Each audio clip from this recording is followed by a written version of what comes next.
চাকরি, passport, licence বা অন্য কোনো প্রয়োজনীয় ক্ষেত্রে আবেদনকারীর তথ্যাদি সঠিক আছে কিনা তা সংশ্লিষ্ট থানার পুলিশ অফিসার কর্তৃক যাচাই করাই পুলিশ ভেরিফিকেশন, যেটি সম্পন্ন করতে গিয়ে নানা জটিলতার মুখোমুখি হতে হয় জনসাধারণকে। এমন সমস্যা সমাধানে পুলিশ ভেরিফিকেশন নিয়ে আসছে বড় সুখবর। পুলিশ ভেরিফিকেশনে রাজনৈতিক পরিচয় তুলে দেওয়ার সুপারিশ করা হয়েছে বলে জানিয়েছেন কমিশন প্রধান সফররাজ হোসেন।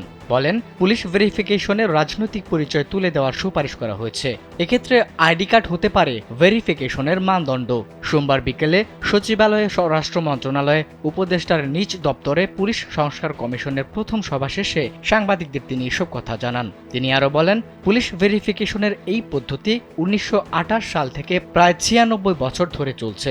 ব্রিটিশ আইনের ম্যানুয়াল অনুযায়ী এখানে কয়েক ধরনের প্রশ্ন এবং তদন্ত করা হয়। এতে অনেক সময় অনেক চাকরি প্রার্থী বাদ পড়ে যায়। আরেকটি বিষয় প্রচলিত আছে, আত্মীয় স্বজনের মধ্যে কেউ কেউ রাজনীতি করে কিনা এবং রাষ্ট্রবিরোধী কাজে কেউ আছে কিনা এটা ব্রিটিশদের আঙ্গিকে চিন্তা করা হতো। আমরা এই প্রথাকে বাদ দেওয়ার সুপারিশ করছি। যেভাবেই হোক এই পুলিশ ভেরিফিকেশনে যাতে ভোগান্তি না হয় সেই বিষয়ে সুপারিশ করেছি। পুলিশ ভেরিফিকেশন হবে, কিন্তু সেখানে আত্মীয় স্বজনের রাজনৈতিক বিবেচনা আমলে নেওয়া হবে না।